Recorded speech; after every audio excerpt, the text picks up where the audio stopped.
bersyukur kepada Allah, tentunya kita manfaatkan kesehatan ini dengan kita beribadah kepada Allah. Bersyukur kepada Nabi Muhammad itu kita dengan memperbanyak membaca sholawat kepada baginda kita Nabi Muhammad sallallahu alaihi wasallam. Makanya Islam itu bijak sekali supaya istri kita nggak banyak ngomel sama kita. Kan kalau ngomel itu kan karena dia belum mengeluarkan 20.000 katanya tadi. Suruh baca dalail. Dalail itu berapa kata itu? Iya, beres itu. Belum baca Al-Quran 1 juz sehari, beres itu, nggak akan ngomel. Itu namanya istri solehah. Dia baca Quran, baca dalail, setelah itu udah dia lemes dia.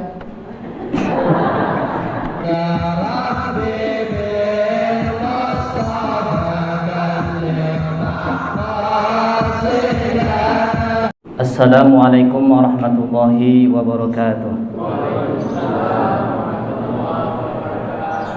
Bismillahirrahmanirrahim. Alhamdulillahi rabbil alamin wal 'aqibatu lil muttaqin wala udwana illa 'alal zalimin. Asyhadu an la ilaha illallah wahdahu la syarika lah wa asyhadu anna sayyidana Muhammadan abduhu wa rasuluhu la nabiyya ba'dah. Allahumma salli wa sallim ala sayyidina Muhammadin wa ala alihi washabihi ajmain. Bapak, Ibu yang dirahmati Allah Subhanahu wa taala, sekali lagi izinkan saya di sini menggantikan tuan guru kita yang memang kalau semalam saya lihat, saya hadir di Al-Fat itu jam 7 udah selesai ngajinya, jadi buru-buru mau ada taklim, taklim maulid 4 tempat. Saya ngikut 1 aja udah capek. Itu 4 tempat keliling-keliling tuan guru, kan luar biasa. Di sini saya ingin meneruskan materi yang kemarin minggu kemarin saya sampaikan di Masjid Kuba. Sekarang alhamdulillah mumpung ada abah kita nih, Abang Hazin. Jadi bagus, mesti ingat kemarin ya. Minggu kemarin itu saya menyampaikan pesan tuan guru kita Mu'alim Syafi'i Hadami yang beberapa bulan sebelum wafatnya beliau mengadakan acara ulang tahun pernikahannya. Betul ya Pak? Ya. Dalam ceramahnya Mu'alim ngasih pesan kepada para muridnya, karena yang waktu itu diundang banyak sekali teman-temannya dan juga para muridnya. Jadi alhamdulillah, syukur kepada Allah saya masih bisa berjumpa dengan Mu'alim walaupun hanya 2 tahun. Dan waktu itu saya mengikut tuan guru Kiai Farudi itu sejak tahun 2004. Jadi sampai sekarang kayaknya nggak habis-habis itu ilmu. Kalau kemarin saya sampaikan bahwa pesan Mu'alim itu semua manusia itu rugi kecuali orang yang berilmu. Orang yang berilmu pun rugi kecuali apabila dia mengamalkan ilmunya. Orang yang mengamalkan ilmunya pun rugi kecuali orang yang ikhlas. Itu. Tapi sebelum itu Mu'alim mengutip sebuah hadis. Hadis ini sahih. Ajaban li amlir mu'minin anna amru kullu khair. Kata Nabi, aku takjub kepada orang-orang yang beriman. Karena ini mungkin ceramah waktu itu dalam rangka ulang tahun, jadi hadis ini yang diangkat oleh tuan guru kita. Aku takjub kepada orang beriman karena perkaranya semuanya bagus. Bagaimana tidak? Ketika dia mendapatkan nikmat, dia bersyukur kepada Allah Subhanahu wa taala, maka itu bagus bagi dia. Namun ketika mendapatkan musibah, bencana, dia bersabar, maka itu pun bagus bagi orang yang beriman. Nah, di sini saya ingin mengangkat bagaimana ini Mu'alim itu kan wali ya, min auliyaillah, sampai kalau feeling saya itu ya tahu kalau mau meninggal itu sampai-sampai mempersiapkan diri. Kalau kita boro-boro ya, persiapkan diri. Kalau datang ke rumah orang masing-masing kan nggak mungkin ya. Makanya dia undang tuh para teman-temannya, murid-muridnya, undang makan bersama. Makannya enak banget itu kan. Saya belum sempat nanya itu makan apa itu ya. Selama saya hidup itu baru makan enak itu di situ. Tepatnya mualim itu. Pertama ketika ulang tahun, kedua ketika ada Habib Umar datang ke situ. Itu makan enak banget. Nanti bisa bertanya ke Umi makannya apa tuh. Sampai mualim itu seperti itu. Dan selain itu kan itu musola yang di samping itu kan itu dibangun nggak lama sebelum mualim itu meninggal. Kan kalau dalam hukum fikih itu kan kalau ada kuburan, kemudian kuburannya dulu, kemudian kita kasih atap, itu kan makruh. Hukumnya kan nggak boleh itu makruh. Tapi kalau kita bangun nih rumah dulu, kayak Nabi Muhammad itu kan, bangun rumah dulu, bangun mushola, kemudian dimakamkan di situ, itu beda lain hukumnya. Jadi mualim ternyata mempersiapkan seperti itu. Bagaimana seperti Nabi Muhammad dimakamkan. Nabi Muhammad kan dimakamkan di dalam ruangan. Memang dalam ruangan itu sudah ada. Tapi kalau kita ada kuburan, kemudian dikasih atap sama kita, dikasih rumah gitu, kalau bukan makam wali, karena ada urusan kalau wali biasa orang-orang jarah, itu makruh gitu. Tapi ternyata mualim itu membangun musola di depan rumahnya itu. Dan tadinya kami itu ngaji kan di rumah tuh, santri arba'in itu. Kemudian setelah musola selesai, pindah tuh ngaji ke musola itu. Nah itu sudah mempersiapkan diri. Subhanallah. Apakah kita bisa seperti itu? Wallahu a'lam. Nah, hadis yang disampaikan walim tadi, ajaban li amril mu'minin anna amruhu kullu khair. Aku takjub kepada semua orang yang beriman, keadaannya itu bagus. Ketika dia mendapatkan nikmat, dia bersyukur. Ketika mendapatkan musibah, dia sabar. Maka tak ada yang sia-sia hidupnya. Jadi kan syukur itu ada berbagai macam syukur kan. Pertama tentu kita bersyukur kepada Allah. Kedua kita bersyukur kepada tentunya Nabi Muhammad. Dan yang ketiga kita bersyukur kepada orang tua, bersyukur kepada teman-teman kita. Artinya kita mengucapkan terima kasih. Nah bagaimana terima kasih ini? Terima kasih. Artinya ketika kita sudah menerima, kita harus banyak-banyak ngasih, kan begitu. Luar biasa itu bahasa itu ya. Takjub sekali ini. Yang namanya berterima. Banyak peneliti-peneliti itu yang sudah meneliti bagaimana orang itu mengeluarkan hormon bahagianya dengan terima kasih.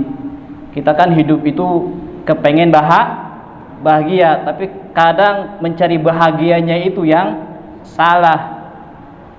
Pengen hidup bahagia, pergi ke puncak supaya adem dingin katanya di sana, atau taunya macet, stres yang ada. Belum diperiksa ada ini enggak, sertifikatnya enggak, atau lain sebagainya. Kan sekarang begitu. Itu secara salah mencari bahagia. Orang-orang yang sudah tua-tua kita seperti ini mencari bahagia itu, kalau saya lihat dari jurnal-jurnal yang ada yang sudah diteliti, bahkan yang menelitinya bukan orang-orang Islam itu. Kan kalau kami ini dosen itu dituntut untuk membaca jurnal. Itu luar biasa. Bapak-bapak yang sudah tua itu cara mengeluarkan hormon bahagianya tidak lain tidak bukan harus berterima banyak-banyak ini, ngasih apa? Syukur-syukur punya duit, ngasih duit ke anak cucu kan, anak cucu senang, kita pun senang.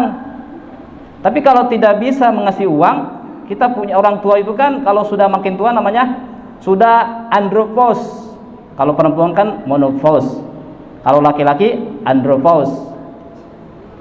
Kalau sudah tua itu makin bijaksana. Makanya dia banyak ngasih nasihat kepada yang lebih muda. Itu sudah alamiah istilahnya. Sudah alamiah. Kalau orang tua ngasih nasihat kepada kita yang masih muda, kita terima itu nasihat, dengarkan, karena begitulah cara dia mengeluarkan hormon bahagianya. Orang-orang yang sukses, banyak orang-orang yang sukses itu biasanya terlihat dari gimana kakeknya, bagaimana dia memberikan nasihat kepada cucunya. Kita bersyukur, kembali lagi, bersyukur kepada Allah. Tentunya kita manfaatkan kesehatan ini dengan kita beribadah kepada Allah. Bersyukur kepada Nabi Muhammad yang telah mengajarkan, karena tak mungkin adanya sholat 5 waktu, adanya Idul Fitri kalau tidak adanya Nabi Muhammad. Bersyukur kepada Nabi Muhammad itu kita dengan memperbanyak membaca sholawat kepada baginda kita Nabi Muhammad Sallallahu Alaihi Wasallam. Sholawat itu ajaib, luar biasa. Saya pernah mendengar cerita dari mualim itu kan punya teman, Habib Mahdi Asyegab, pernah diundang oleh mualim ke acara Arba'in itu, Maulid. Dia itu luar biasa, diundang ngasih ceramah, kemudian kan panitia nanggok ya. Itu nanggoknya itu dia duluin, Habib Mahdi itu duluin ngasih uang 10 juta kepada panitia. Nah, panitianya bingung, kalau yang ceramah ngasih uang 10 juta, nanti panitia ngasih ke penceramah berapa? Ya, itu luar biasa. Dia punya pesantren di Parung Bogor, Al-Ashriyah Nurul Iman. Dan kebetulan tuh istrinya almarhum Habib itu teman saya kuliah di S3, Umi Wahidah. Dia bercerita bagaimana itu pesantrennya sukses sampai sekarang, punya santri 15.000 santri, itu gratis. Dan ternyata hebatnya, gratisnya santri itu sepeser pun itu yang sekarang nih yang sedang dilakukan oleh Umi Wahidah itu tak meminta-minta kepada siapapun. Makanya dia buatkan itu pengalamannya jadi disertasi bagaimana membangun sebuah pesantren gratis, santrinya banyak tapi tidak menerima sumbangan sepeser pun dari luar. Itu ceritanya dari awal itu. Habib Mahdi itu dia dulu waktu kerusuhan 98 awalnya tinggal di Ciputat, tapi karena kerusuhan takut rumahnya ini juga, udah kita pindah aja. Kebetulan kita punya villa di Parung Bogor itu di tengah-tengah kuburan Cina. Jadi kalau ada santrinya situ kesurupan, dia kesurupannya itu bisa ngomong bahasa Cina. Luar biasa kan. Orang santrinya nggak bisa bahasa Cina, tapi ketika kesurupan kata Habib Mahdi itu lucu. Dia bisa ngomong bahasa Cina. Bisa bahasa Cina karena di situ banyak kuburan Cina katanya. Nah, itu bangun tuh. Tapi di situ katanya ketika pindah ke situ sebelum membangun pesantren itu dia melihat orang-orang sekitarnya itu anak-anaknya yang ada di situ terlahir dari ibu cabe-cabean. Paham gak? Nah, kata Habib, ini bagaimana anak bangsa bisa maju kalau anak-anaknya ini terlahir dari ibu yang cabe-cabean? Akhirnya dia kumpulin tuh anak-anaknya biar tidak meniru ibunya yang jadi cabean, karena katanya mereka pusing lihat keadaan. Tapi kalau mangkal di suatu tempat kan satu kali ini bisa 200.000 masuk katanya gitu kan. Ya, bagaimana ini bisa maju kalau anaknya terlahir dari ibu yang cabe-cabean? Kumpulin tuh sama Habib. Tapi karena dia pinter bernegosiasi, waktu itu pun banyak teman-temannya, bagaimana dia membangun pesantren awalnya ya sama aja kayak tuan guru kita sekarang. Ya, teman kolega-koleganya diajak membangun. Nah, beliau juga luar biasa tuh wafatnya itu ngasih tahu ke istrinya katanya mau wafat jam sekian, hari Jumat itu kan, ngasih tahu ke istrinya. Itu wali seperti itu ya. Kemudian terus itu berkembang dari awal santri yang cuma beberapa saja, kumpulin orang-orang sekitar, dan sampai sekarang itu terus dibangun tuh pesantren sangat luar biasa. Tapi bagaimana bisa gratis itu pesantren dengan santri yang 15.000? Itu mengembangkan bisnisnya kurang lebih sekarang itu ada 50 cabang bisnis di seluruh Indonesia, dan pegawainya itu diperdayakan dari santrinya. Santri itu ketika lulus S1, karena pendidikannya sekarang dari TK sampai S1, bekerja di situ, diajarin bagaimana auditing keuangan dan lain sebagainya. Setelah itu baru boleh keluar. Luar biasa itu bisnisnya. 15.000 santri gratis. Saya yang tanyakan ke Umi Wahidah waktu saya sering ketemu masih kuliah. Umi, amalannya apa sih? Saya dengar dari guru saya, katanya Habib itu sholawat dari khairat. Kata Umi Wahidah, kalau itu sebetulnya ketinggian kalau buat orang awam. Maka kita yang sudah mengamalkan ilmu sholawat dari khairat, itu berarti kita sudah termasuk yang tinggi, kita itu tinggi derajatnya. Kata Umi Wahidah, sebetulnya yang kata Habib itu bagi kita orang awam, jangan sampai tinggal dalam sehari semalam itu minimal 444 kali sholawat. Bagusnya sampai 4.444 sholawat. Itu amalannya Habib Mahdi Asyikab tadi. Yang beliau bisa membangun pondok pesantren yang begitu mewah, hektaran, punya bisnis sekarang sampai 50 cabang bisnis. Amalannya adalah sholawat kepada baginda kita Nabi Muhammad SAW. Kenapa berhasil? Karena pandai berterima kasih. Sekarang kita mau bisnis apapun, nah kita harus berterima kasih. Pertama, berterima kasih kita kepada Allah. Sudah barang tentu sholat 5 waktu jangan sampai tertinggal, puasa Ramadan jangan sampai terlewatkan, termasuk haji jangan sampai dientar-entar. Kemarin kami saya ikut pengajian Tuan Guru di Masjid Al-Ma'mur, itu membahas tentang haji. Kalau ada orang punya uang 50 juta kemudian belum nyetor haji, dientar-entar, tinggal tunggu mau mati Yahudi atau Nasrani, Islam tidak terima. Punya uang 50 juta. Penjelasannya bisa lihat di YouTube, ada kan di YouTube kami RTK TV. Seperti apa kok bisa 50 juta belum haji, entar-entar bisa dikasih pilihan Yahudi atau Nasrani, ada penjelasannya. Kebanyakan kita kan begitu ya, umroh dulu aja, haji mah lama nunggunya, kan gitu. Salah itu pola pikirnya. Karena rukun Islam yang kelima itu adalah haji, bukan umroh. Sekarang kita milih umroh dulu biar cepat katanya. Tetap nanti ditagih. Silahkan mau Yahudi atau Nasrani. Yang penting nyetor dulu aja. Kan 50 juta kan disetor cuma 25 juta, masih banyak sisa. Nah, ya itu nanti penjelasannya. Kita kembali. Bersyukur kepada Allah dengan kita melaksanakan segala aktivitas yang diwajibkan oleh Allah Subhanahu wa taala dan menjauhi segala larangan yang dilarang oleh Allah Subhanahu wa taala. Bersyukur kepada Nabi Muhammad, perbanyaklah sholawat. Terlebih kita sekarang di bulan Maulid, Tuan Guru kita ngasih amalan baru tuh. Saya buatkan sebagai shoot video pendek. Video pendek itu kurang dari 1 menit.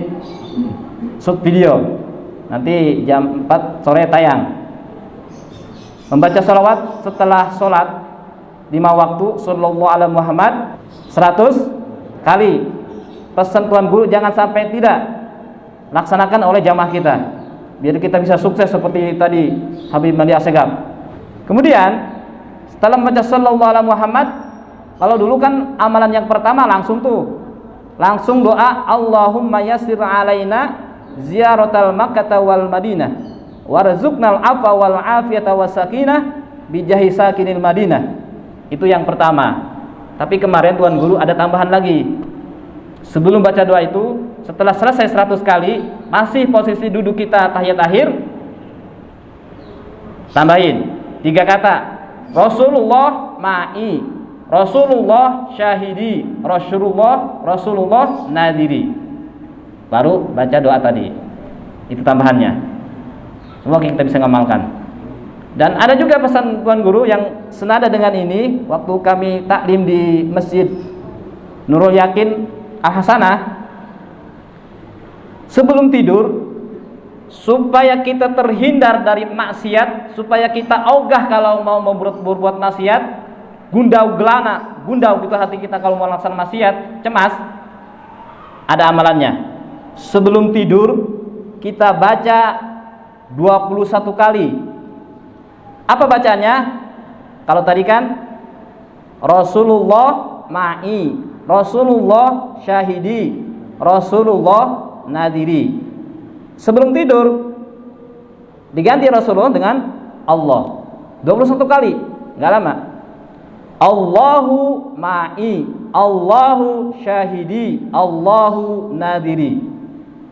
Itu sebelum tidur 21 kali zikir itu. Kalau kita rutinkan ngamalkan itu, kata tuan guru kita ogah kalau mau maksiat. Maunya pikiran itu kepengennya ngaji aja. Mau nggak kayak gitu? Mau sepedahan, capek kayaknya jauh. Ke Bintaro sepedahan, ogah seperti itu. Padahal itu kan bukan maksiat juga. Apalagi kalau maksiat. Kalau maksiat itu kan sesuatu yang membuat hati kita tidak tenang. Coba aja nyuri kotak amal tuh di sini. Ini enggak hati kita gundah gulana enggak? Itu maksiat itu. Sesuatu yang apabila kita melaksanakan itu hati kita menjadi tidak tenang, itu maksiat. Dalam hadis Arba'in itu ada. Tanyakan hatimu.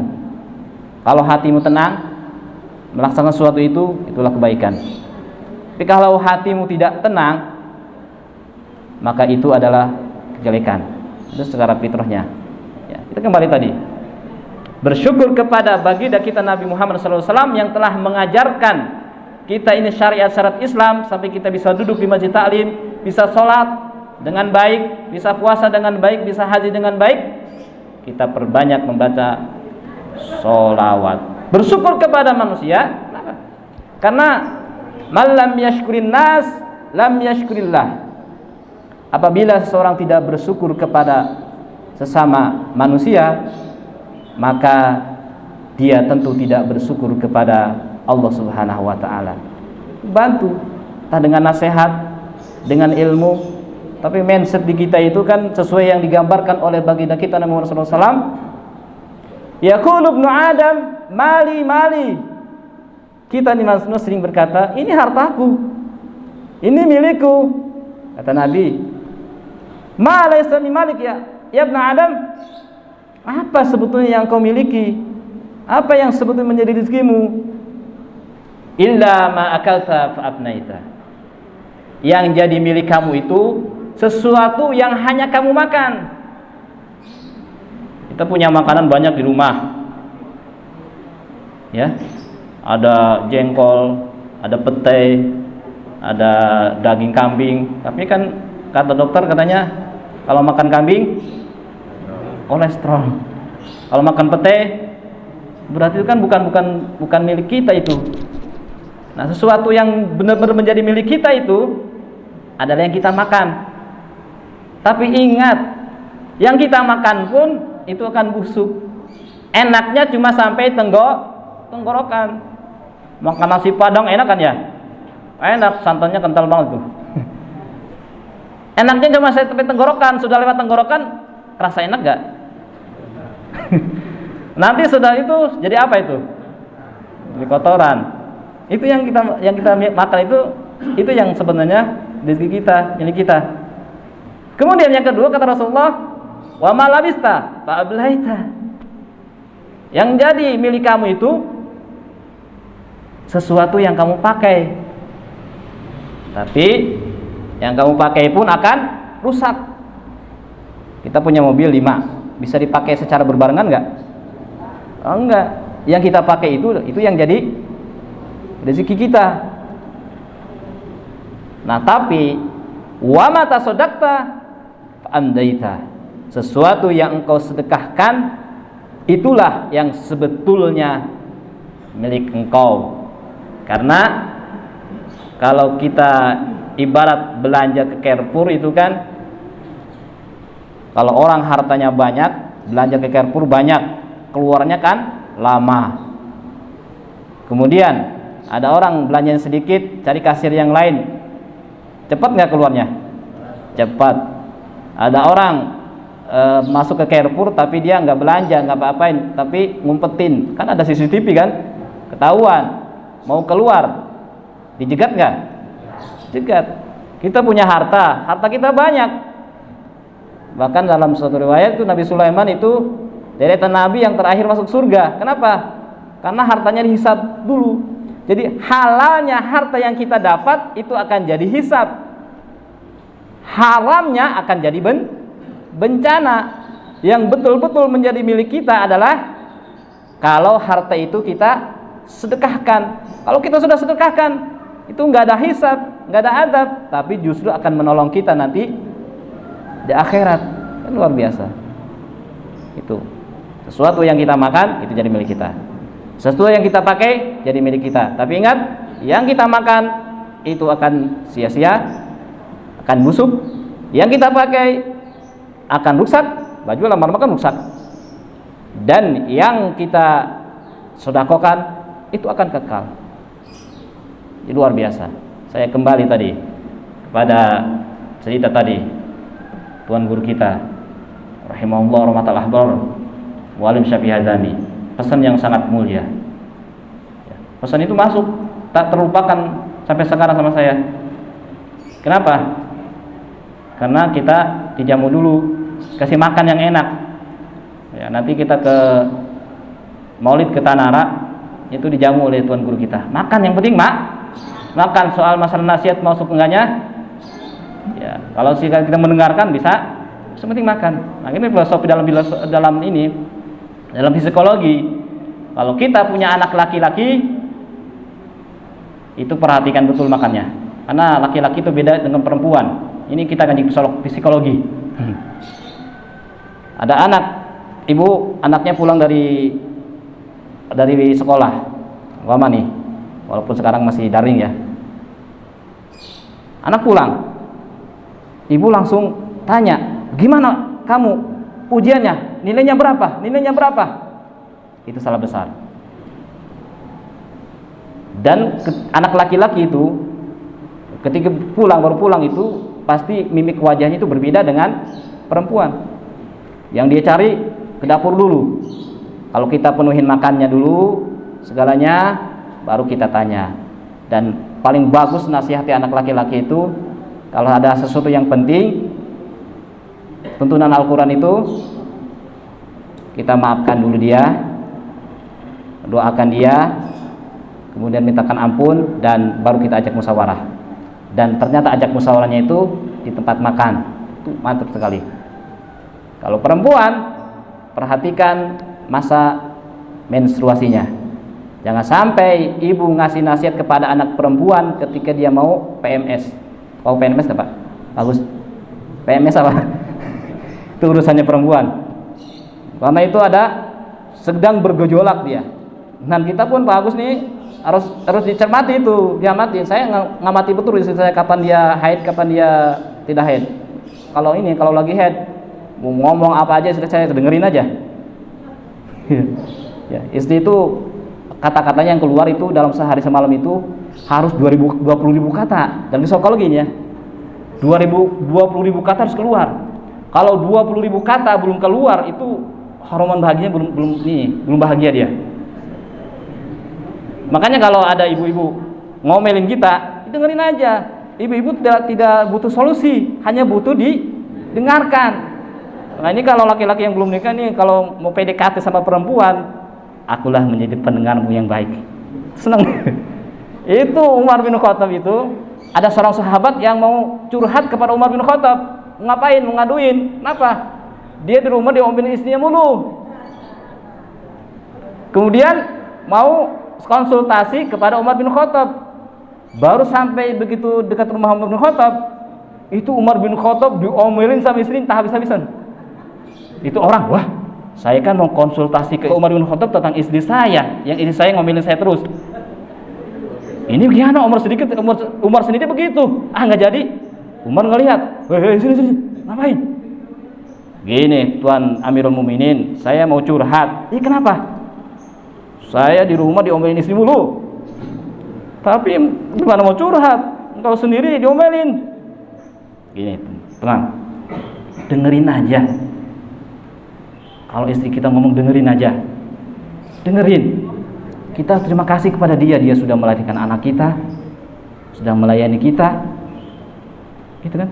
Kan istri itu kan tugasnya cuma taat sama suami, itu nyuci dan segala sebagainya itu urusan laki-laki. Cuma kan laki-laki pinter. Kamu harus taat sama saya, cuci. Nurut nggak ibu? Kalau dosa, masak, ya masak. Walaupun tugas istri bukan masak, tapi sekarang suami pinter itu. Jadi ternyata di kemudian hari itu banyak peneliti yang meneliti tentang perempuan tadi. Perempuan itu harus keluar kata-katanya dalam sehari semalam itu 20.000 kata. Itu juga dengan gerak-geraknya. Kalau ekstrovert itu lebih banyak lagi. Ekstrovert itu kayak Pak Agus ya, suka keluar-keluar, heboh orangnya. Ada lagi yang introvert. Kalau introvert orangnya lebih pendiam. Kayak saya itu introvert sebetulnya, lebih pendiam. Itu harus tahu Pak Agus ya. Cara kita menghadapi itu psikologi. Ada orang yang pendiam, ada yang heboh. Oh, ibu-ibu kalau heboh banget itu namanya sanguinis. Sanguinis heboh itu.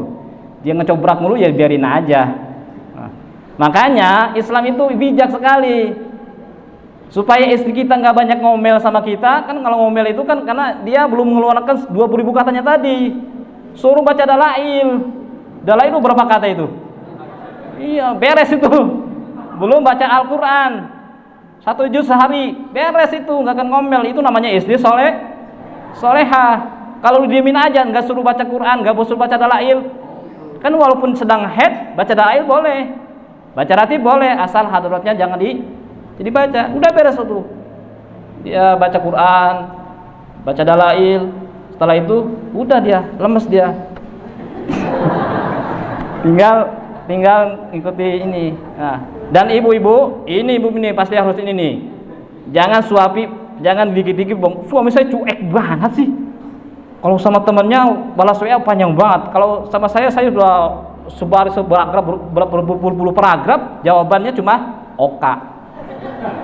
Itu diteliti itu sama orang-orang psikologi itu. Kenapa seperti itu? Ya itulah otaknya laki-laki. Jadi kalau bapak-bapak mencikapi ibu-ibu yang cobrak mulu, tugas kita adalah mendengarkan. Dalam psikologi, perempuan tidak butuh solusi, hanya dia butuh didengarkan. Kalau sudah mendengarkan, kalau sudah ngecobrak itu nanti hormon bahagianya keluar. Laki-laki kalau sudah tua, itu dia hormon bahagia bisa keluar. Kalau sudah dia bisa menasihati cucu-cucunya, nasihati kita. Jadi kalau Pak Agus ngomong ke saya, gini, kita dengarkan. Itu bahagia buat dia. Ya. Bahagia itu. Itu cara-cara mengeluarkan bahagia. Iya. Dan triknya Mas Pray sama Pak Agus nih, karena Pak Agus saya lihat orangnya ekstrovert dan wataknya yang koleris. Mas Pray orangnya yang sedikit pendiam gitu ya, tapi malu-malu gitu. Itu namanya watak. Watak itu sesuatu yang bawaan dari orang tua, tidak bisa diganti tapi bisa dibentuk. Pembentukannya itu nanti kalau kita membentuk watak itu jadilah karakter. Kalau karakter itu dalam kajian kitab psikologi itu sesuatu yang sudah terbiasa melaksanakannya. Contoh kita minum pakai tangan kanan, itu jadi karakter kita. Sebelum minum baca bismillah itu jadi karakter, sudah terulang, terbentuk. Itu kalau tidak diajarkan kan nggak ini. Kalau watak bawaan sejak lahir, tapi kalau karakter itu proses dari pendidikan. Begitu kita mendidik, jadilah karakter yang baik. Mas Farah sama Pak Agus, saya kasih triknya nih biar awet bertemannya. Gitu. Pak Agus, Mas Farah itu orangnya yang melankolis. Melankolis itu watak yang sempurna. Itu dia bisa diandalkan untuk mencermati atau untuk sesuatu desainer gitu kan, betul kan ya? Itu dia orang sabar dan telaten. Tapi ada sedikit kelemahannya, dia mengerjakan sesuatu harus sempurna. Kalau belum sempurna ini jadi galau nanti. Mau upload video itu nggak jadi. karena belum sempurna. Sementara Pak Agus itu orangnya koleris. Koleris itu orangnya buru-buru, gerusuk-gerusuk gitu kan. Ya kan, Bos? Betul ya. Tapi dia punya kelebihan, piawai dalam mengelola sesuatu, memanajemen, memimpin, mengatur. Betul nggak, Bos? Ya. Nah, orang seperti Pak Agus itu orangnya suka ngasih pelayanan. Maka kalau orang suka ngasih pelayanan, bahasa kasihnya adalah PRT. Dia dilayani. Mas Prai, kita ke sana yuk, ngaji. Siap, bagus. Begitu aja. Siap. Gitu aja. Senang itu, senang banget tuh. Kalau Mas Prai kan agak sedikit lama ya. Kenapa lama? Dia harus sempurna mengerjakan sesuatu itu. Bagus, cepat gitu. Nah, maka sebab itu harus diimbangi. Pak Agus juga harus tahu wataknya Mas Prai yang sesuatu harus sempurna. Tapi Mas Prai untuk mengimbangi wataknya Pak Agus, dia juga harus sesuatu itu tidak harus semuanya sempurna, gitu kan, supaya mengimbang itu yang berburu tadi. Sama, biasanya terbalikan. Perempuan yang wataknya sanguinis nanti punya istrinya yang melankolis. Pak Agus yang orangnya itu koleris, yang heboh, suka mengatur, istrinya biasanya yang flegmatis, yang pendiam dan yang tidak begitu mengatur. Kalau koleris lawan koleris, kalau enggak paham Islam, berantem itu nanti. Karena semua dua-duanya ingin mengatur, kan repot ya. Dua-duanya ingin mengatur. Makanya sudah jodoh itu, sudah seperti itu jodoh kita itu. Kalau ada koleris sama koleris atau flegmatis sama flegmatis, dua-duanya pendiam aja. Bagaimana itu? Ya udah, kita kembali kepada Islam kalau mau akur. Kalau tidak kembali kepada Islam, Maya sama Ahmad Dhani kenal nggak? Kenapa itu cerai? Dua-duanya koleris, dua-duanya ingin mengatur, makanya tidak cocok. Pak Agus kalau punya anak nanti begitu cara cari jodohnya, ya, supaya nanti langgeng. Udah ya Pak Agus ya.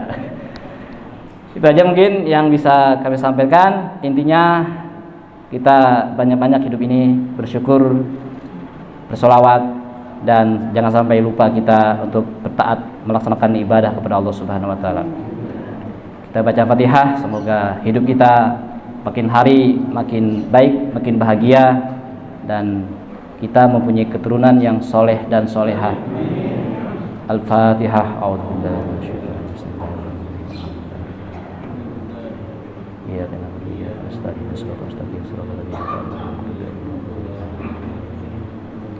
Alhamdulillah.